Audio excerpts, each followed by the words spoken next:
Ta parole est une lampe à mes pieds, une lumière sur mon sentier. Psaume 119, verset 105. La méditation.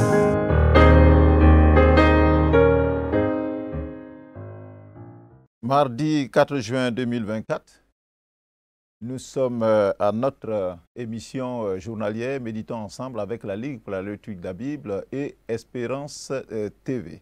Le lecteur de la Bible édition 2024 nous propose, donc la version adulte, nous propose pour ce jour le texte de Lévitique, le chapitre 5, verset 14 à Lévitique chapitre 6, verset 1 au verset 11. Je rappelle les instruments du lecteur de la Bible. Nous devons avoir notre Bible, nous devons avoir un lecteur, nous devons avoir quelque chose pour noter nos réflexions, donc un stylo et puis un cahier.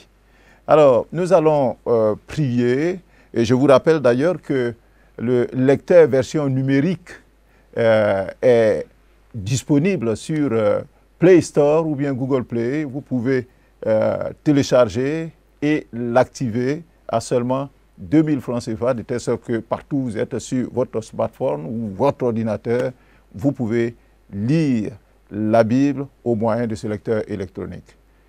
Priez avec moi, chers téléspectateurs. Seigneur, nous voulons te remercier pour cette occasion que tu nous donnes de nous retrouver autour de ta parole. Instruis-nous, s'il te plaît, au nom de Jésus. Alors, je vais vous faire juste un rappel de ce qui a été dit jusque-là et ayant à l'esprit donc les deux questions que nous devons nous poser aujourd'hui, la question 2 et la question 8 de notre lecteur. La question 2, est-ce que ce passage m'apprend quelque chose sur Dieu le Père, Dieu le Fils, Dieu le Saint-Esprit? Et 8, y a-t-il d'autres passages qui m'aident à comprendre ce que j'ai lu? Le contexte. Il a été dit, et je rappelle, que Lévitique signifie concernant les Lévites. Dans Lévitique chapitre 25, le verset 32, on voit cette explication. Concernant les ordonnances relatives au culte que les enfants de Lévi, qui sont les prêtres donc désormais, devaient célébrer devant l'Éternel au nom du peuple. Le message principal, nous avons dit que ce message se trouve dans Lévitique chapitre 20 et le verset 26. Vous serez saints pour moi, car je suis saint, moi l'Éternel. Ça, c'est le message central du livre de Lévitique. Pour bien comprendre le sens du concept de sainteté, parce que Dieu dit « vous serez saints », il faut remonter à sa racine. Le mot sainteté a la même racine qu'un autre mot beaucoup plus familier, c'est celui de complétude ou bien d'intégrité. Il signifie en fait être complet, être entier. Être saint, c'est posséder en soi tout ce qui était prévu à l'origine pour fonctionner correctement. Ne pas être saint, c'est comme un véhicule qui n'a pas de moteur. C'est comme un téléphone portable sans écouteur. Alors, comment on peut donc l'utiliser?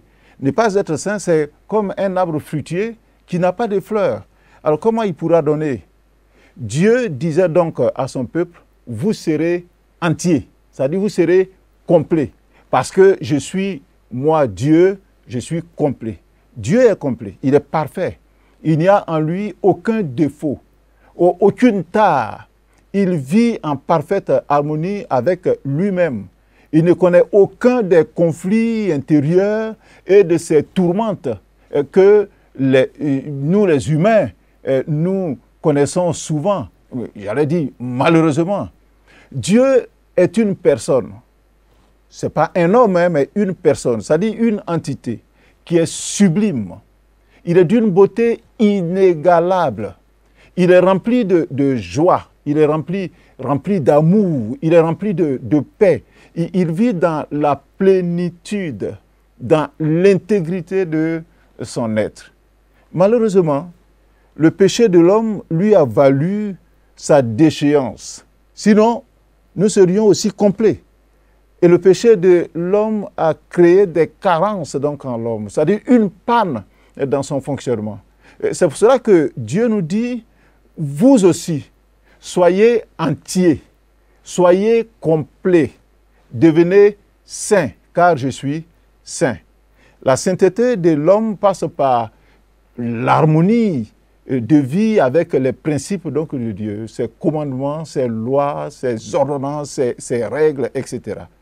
Alors, notre texte de ce jour relève certains manquements de l'homme à l'ordre établi de Dieu, c'est-à-dire le péché.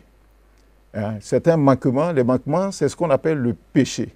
Alors, Dieu, dans son amour, donne des solutions pour racheter l'homme, c'est-à-dire le réparer de ses pannes pour qu'il devienne complet, harmonieux. Donc, nous allons prendre notre texte, Lévitique chapitre 5, à partir du verset 14. Je lis avec vous. L'Éternel parla à Moïse et dit, « Lorsque quelqu'un commettra une infidélité et péchera involontairement à l'égard des choses consacrées à l'Éternel, il offrira en sacrifice de culpabilité à l'Éternel pour son péché un bélier sans défaut, pris du troupeau, d'après ton estimation, en cycle d'argent, selon le cycle du sanctuaire. » Verset 16. Il donnera, en y ajoutant un cinquième, la valeur de la chose dont il a frustré le sanctuaire, et il la remettra au sacrificateur. Et le sacrificateur fera pour lui l'expiation avec le bélier offert en sacrifice de culpabilité, et il lui sera pardonné. Lorsque quelqu'un péchera en faisant, sans le savoir, contre l'un des commandements de l'Éternel, des choses qui ne doivent point se faire, il se rendra coupable et sera chargé de sa faute. Il présentera au sacrificateur, en sacrifice de culpabilité, un bélier sans défaut, pris du troupeau d'après ton estimation. Et le sacrificateur fera pour lui l'expiation de la faute qu'il a commise, sans le savoir, et il lui sera pardonné. Verset 19. C'est un sacrifice de culpabilité. Cet homme s'était rendu coupable envers l'Éternel. L'Éternel parla à Moïse et dit, « Lorsque quelqu'un péchera et commettra une infidélité envers l'Éternel, en mentant à son prochain au sujet d'un dépôt, d'un objet confié à sa garde, d'une chose volée ou soustraite par fraude, en niant d'avoir trouvé une chose perdue, ou en faisant un faux serment sur une chose quelconque de nature à constituer un péché. Lorsqu'il péchera ainsi et se rendra coupable, il restituera la chose qu'il a volée ou soustraite par défaut, la chose qui lui avait été confiée en dépôt plutôt, la chose perdue qu'il a trouvée, ou la chose quelconque sur laquelle il a fait un faux serment. Il la restituera en son entier. Il ajoutera un cinquième et la remettra à son propriétaire, le jour même où il offrira son sacrifice de culpabilité. Verset 25. Il présentera au sacrificateur un sacrifice de culpabilité à l'Éternel pour son péché, un bélier sans défaut, pris du troupeau d'après ton estimation. Et le sacrificateur fera pour lui l'expiation devant l'Éternel, et il lui sera pardonné, quelle que soit la faute dont il se sera rendu coupable. Chapitre 6, verset 1. L'Éternel parla à Moïse et dit, « Donne cet ordre à Aaron et à ses fils, et dit, voici la loi de l'Holocauste. L'Holocauste restera sur le foyer de l'autel toute la nuit jusqu'au matin, et le feu brûlera sur l'autel. Le sacrificateur revêtira sa tunique de lin et mettra des caleçons sur sa chair. Il enlèvera la cendre faite par le feu qui aura consumé l'holocauste sur l'autel et il la déposera près de l'autel. Le verset 4. Puis, il quittera ses vêtements et en mettra d'autres pour porter la cendre hors du camp dans un lieu pur. Le feu brûlera sur l'autel. Il ne s'éteindra point. Chaque matin, le sacrificateur y allumera du bois, arrangera l'holocauste et brûlera la graisse des sacrifices d'action de grâce. Le feu brûlera continuellement sur l'autel, il ne s'éteindra point. Voici la loi de l'offrande. Les fils d'Aaron la présenteront devant l'Éternel, devant l'autel. Le sacrificateur prélèvera une poignée de la fleur de farine et de l'huile avec tout l'encens ajouté à l'offrande, et il brûlera cela sur l'autel comme souvenir d'une agréable odeur à l'Éternel. Verset 9. Aaron et ses fils mangeront ce qui restera de l'offrande. Ils le mangeront sans levain, dans un lieu saint, dans le parvis de la tente d'assignation. On ne le cuira pas avec du levain. C'est la part que je leur ai donnée de mes offrandes consumées par le feu. C'est une chose très sainte, comme le sacrifice d'expiation et comme le sacrifice de culpabilité. Tout mâle d'entre les enfants d'Aaron en mangera. C'est une loi perpétuelle pour vos descendants au sujet des offrandes consumées par le feu devant l'Éternel. Quiconque y touchera sera sanctifié. Amen. Voilà donc ainsi lu le texte donc, qui est soumis à notre méditation, à notre réflexion. Nous allons répondre à la question 2. Est-ce que ce passage m'apprend quelque chose sur Dieu le Père, Dieu le Fils, Dieu le Saint-Esprit? Le titre que le lecteur a donné à notre texte, c'est « Droit inaliénable ». Droit inaliénable. Moi, j'ai ajouté à ce titre, sinon j'ai pris un autre titre, « Les sacrifices de culpabilité et la loi sur les holocaustes ». Alors, que se passe-t-il? Les Israélites se préparent à pénétrer dans le pays promis, la Palestine ou bien le pays de Canaan. Après les avoir délivrés du joug des Égyptiens, l'Éternel est venu faire sa demeure au milieu de leur camp, dans un tabernacle. Pour Israël, c'est un immense honneur et une source donc de grande bénédiction. Cette situation d'ailleurs est semblable au Saint-Esprit, la troisième personne de la Trinité qui vient habiter le chrétien en permanence depuis l'expérience donc de la Pentecôte que nous avons vécue il y a quelques jours. Jésus a dit que le Saint-Esprit viendra et lui et son Père viendront habiter le chrétien par le Saint-Esprit. Quel bonheur d'avoir Dieu en soi. Cependant, à ce privilège de sentir Dieu si près donc de soi, s'attache aussi un réel danger. Parce que ce danger, c'est quoi? C'est l'impossible cohabitation de la pureté de Dieu et le péché de l'homme. Ce n'est pas possible. En effet, ce peuple d'Israël commet constamment des péchés qui le souillent. Afin de sauver l'homme pécheur de sa culpabilité, Dieu lui a prescrit des sacrifices d'animaux selon les types d'infractions. Alors nous allons voir la première prescription, sinon les deux premières prescriptions. Il s'agit de quoi? Il s'agit d'abord du péché involontaire à l'égard des choses consacrées à l'Éternel. Et on voit ça dans le chapitre 5, verset 14 au verset 16. Il s'agit ensuite donc du péché par inadvertance ou par méconnaissance, ce que la Bible a appelé péché sans le savoir. C'est le verset 17 au verset 19 du chapitre 5. Le verset 15 dit ceci. Lorsque quelqu'un commettra une infidélité et péchera involontairement à l'égard des choses consacrées à l'Éternel. Et le verset 17, lui, dit ceci. Lorsque quelqu'un péchera en faisant, sans le savoir, contre l'un des commandements de l'Éternel. Le péché involontaire consiste à manquer de faire ce qui doit être fait à l'Éternel, soit par oubli, soit par méconnaissance de la loi de Dieu à l'égard des choses qui sont consacrées. C'est quoi, par exemple? C'est la dîme qui doit revenir à Dieu. C'est les offrandes, par exemple, qu'on doit faire et que quelqu'un ne sait pas qu'il doit faire ou qu'il oublie de faire.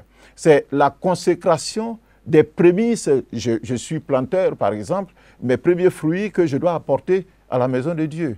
Ou alors, je viens d'avoir mon premier enfant que je dois consacrer, d'après la loi, à Dieu, et puis je ne le fais pas parce que je ne sais pas où, alors j'ai oublié de le faire. Le verset 15 assimile cet oubli ou cette méconnaissance à une infidélité. C'est une offense contre Dieu lui-même. Et cette offense est involontaire, étant donné que la personne ne sait pas ou bien la personne a oublié. Nos lois civiles le disent bien. Ce n'est pas parce que j'ai oublié ce que je dois faire que je suis excusé. Et la loi civile dit, nul n'est censé ignorer la loi.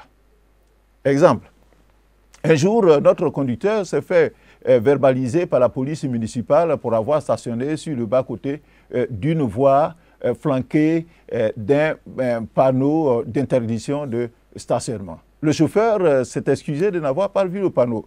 Mais l'agent de police lui a rétorqué que son inattention n'était pas une excuse à la faute commise. Il a dû payer une amende parce que nul n'est censé ignorer la loi. Comme à la police, un acte commis involontairement à l'égard des choses donc consacrées exigeait d'une part le paiement d'une amende en espèces sonnantes à remettre donc au sacrificateur et d'autre part un sacrifice de culpabilité constitué d'un bélier sans défaut bien sûr pour le pardon du péché.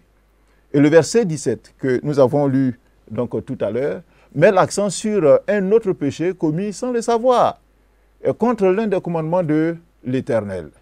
Dans ce deuxième cas, l'Israélite, il sent peser sur lui le déplaisir donc de l'Éternel. Sa conscience le trouble sans qu'il puisse vraiment déterminer en quoi il a commis une transgression. Il a l'impression que la bénédiction de Dieu lui échappe, l'a quitté. Il ne se souvient plus très bien s'il a mangé quelques aliments impurs ou s'il a enfreint un autre des commandements donc de la loi de Moïse. Il ne les connaît pas de toutes les façons, il ne connaît pas toutes ces lois, peut-être, mais ignorer la loi de Dieu n'est pas une excuse valable pour la violer. Car ici aussi, nul n'est censé ignorer la loi. Alors, bref, l'Israélite décide donc d'offrir un sacrifice pour ce qu'il a fait, mais qu'il ne sait pas. Mais ça ne peut pas être un sacrifice d'expiation, car il faudrait alors confesser quelque chose. Or, c'est justement là que se situe le problème, parce qu'il ne sait pas. Donc, il va acheter un bélier pour l'immoler en sacrifice de réparation, car il y a eu offense contre l'Éternel. Alors, cet exemple, on en trouve dans la Bible. On dit que Job, ses enfants, ils allaient fêter, et puis quand ils ont fini de fêter, Job les appelait, dans Job le chapitre 1, le verset 5, et puis il faisait donc des sacrifices pour que leurs péchés, si jamais ils ont commis des péchés, leur soient pardonnés. Après, il faisait même un holocauste au profit de ses enfants. Je pense que ce même sentiment de culpabilité anime aussi le chrétien lorsqu'il prie pour des péchés dont il n'a pas la conviction d'avoir commis parce qu'il ne sait pas très exactement, tout en se disant que c'est possible qu'il y ait eu une offense à Dieu ou à autrui. Le chrétien sincère plaide coupable journellement devant Dieu. Il dit certainement j'ai fait quelque chose par omission. Alors, il cherche à se faire pardonner par le sang de Jésus et se décharge donc ainsi, il décharge ainsi sa conscience.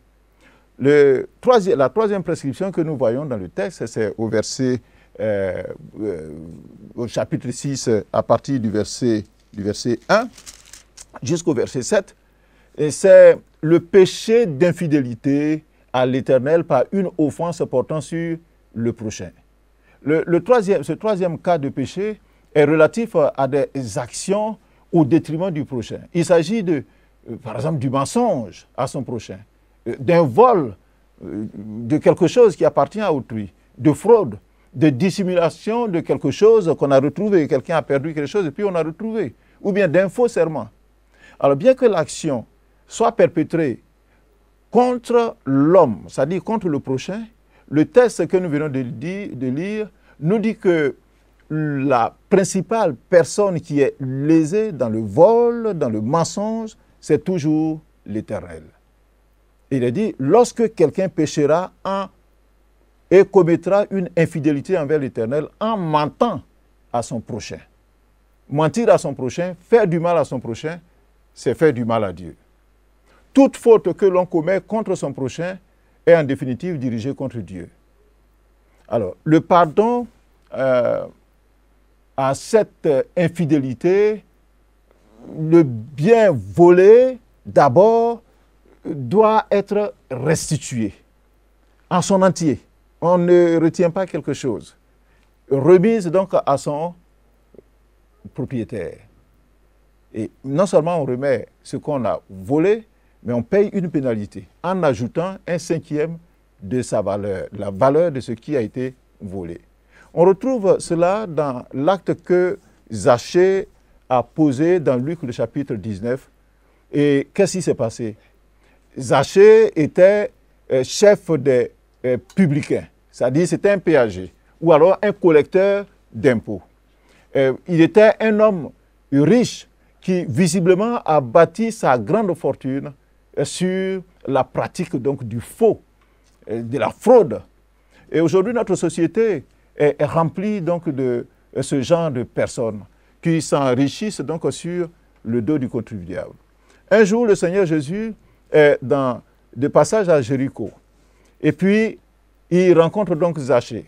Et il lui dit, bon, je vais habiter chez toi aujourd'hui. Les gens l'ont critiqué pour ça. Mais celui-là, il a de mauvaises vies.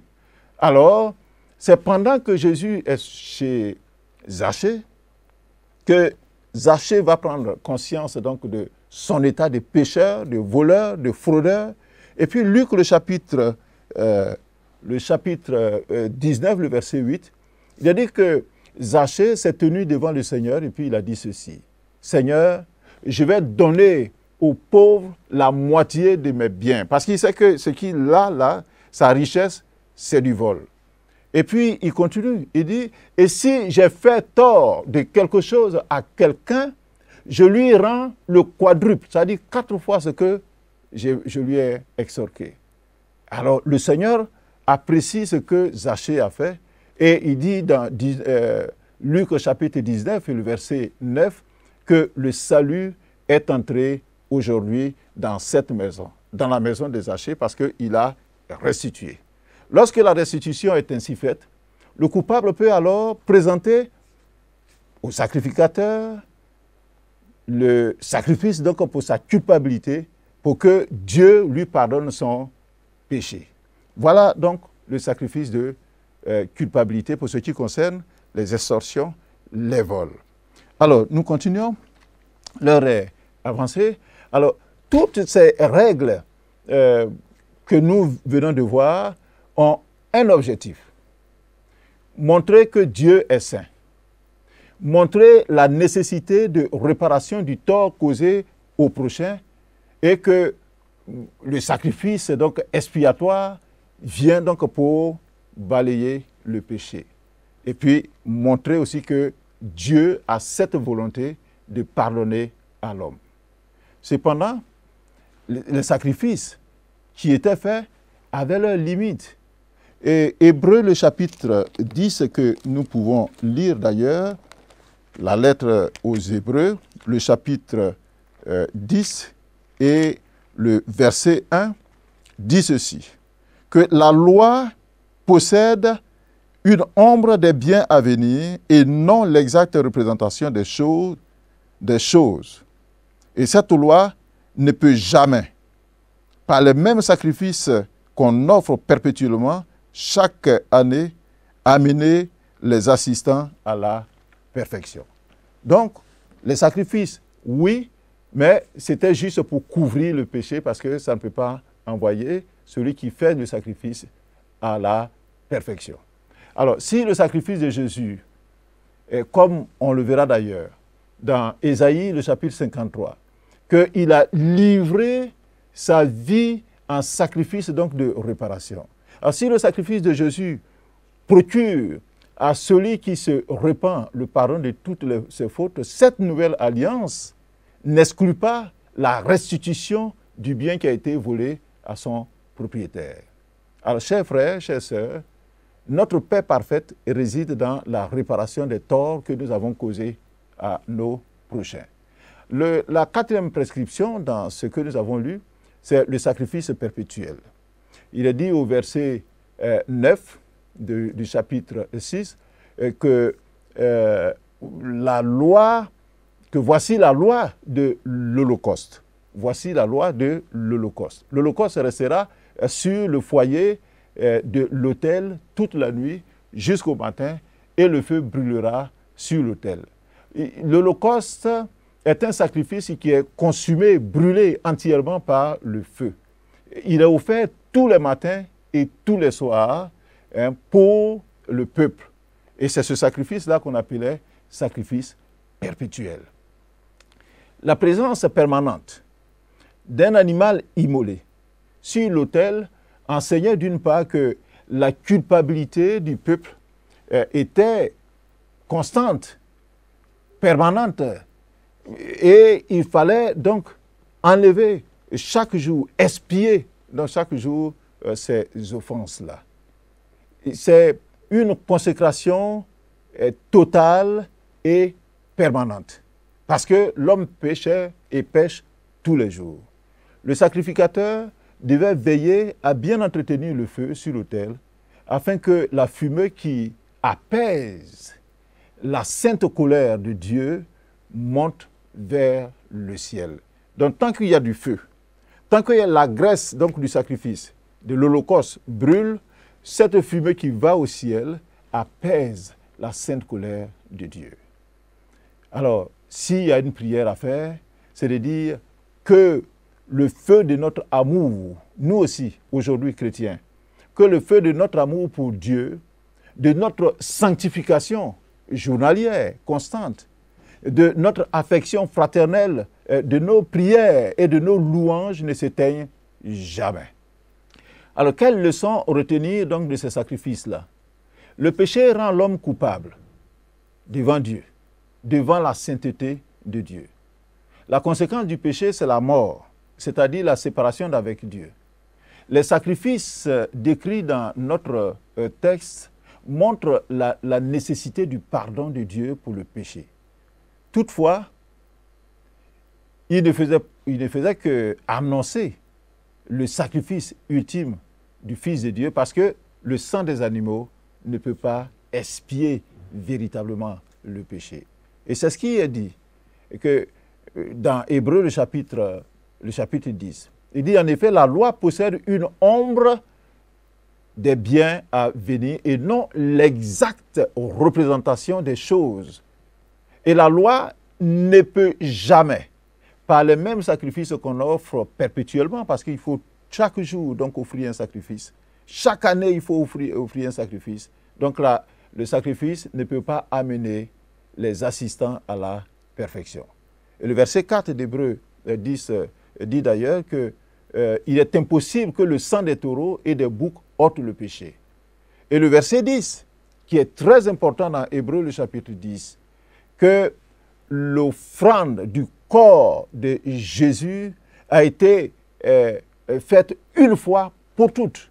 On ne revient plus là-dessus. Ce n'est pas tous les matins, tous les soirs, tous les jours, toutes les années qu'il faut offrir des sacrifices, parce que Jésus a offert ce sacrifice une fois pour toutes. Ainsi, aujourd'hui, mieux que du temps du Lévitique, la procédure est simplifiée. Le sacrifice ultime pour le pardon de tout péché que l'homme pourrait commettre a été fait par Jésus à la croix. En croyant au sacrifice de Jésus, l'agneau parfait des dieux, l'homme qui prend conscience de son état de pécheur et qui confesse son péché au nom de Jésus-Christ, reçoit le pardon de sa faute. Et si involontairement, comme nous avons vu, il y a des péchés involontaires pour lesquels on donnait des sacrifices. Si involontairement ou sans le savoir, il arrive aux chrétiens donc de pécher, voici le conseil que la Bible donne. Dans 1 Jean, le chapitre 2, le verset 1. Il dit, mes petits enfants, je vous écris ces choses afin que vous ne péchiez point, parce que le chrétien ne pêche pas. Et si quelqu'un a péché, nous avons un avocat auprès du Père, Jésus-Christ le juste. Ah, que c'est apaisant de savoir qu'au nom de Jésus-Christ, nos péchés sont pardonnés. Pas comme dans l'ancien temps, avec les sacrifices où le péché était couvert, en attendant le sacrifice, la réalisation du sacrifice ultime de Jésus. Maintenant, nos péchés, quand nous les confessons au nom de Jésus-Christ, nous sommes pardonnés. Nous sommes à la fin de notre méditation, nous allons prier, chers téléspectateurs, méditateurs. Priez avec moi. Seigneur, tu m'apprends que sans effusion de sang, il n'y a pas de pardon du péché. Merci pour le sacrifice de ton Fils unique, Jésus. Son sang versé à la croix efface tous mes péchés et efface tout péché. Tu m'instruis aussi que le tort causé à mon prochain constitue une infidélité envers toi. Donne-moi la force afin que, comme nous avons vu l'exemple de Zachée, je puisse restituer tout ce que j'ai pu voler, prendre à autrui. Merci de me pardonner, Seigneur, mes fautes. Au nom de Jésus. Amen. Voilà, nous avons fini pour aujourd'hui. Le commentaire se trouve à la page 70 du lecteur. Demain, un autre jour, un autre test, une autre méditation. Ne manquez pas ce moment-là. Dieu vous bénisse. Ta parole est une lampe à mes pieds, une lumière sur mon sentier. Psaume 119, verset 105. La méditation.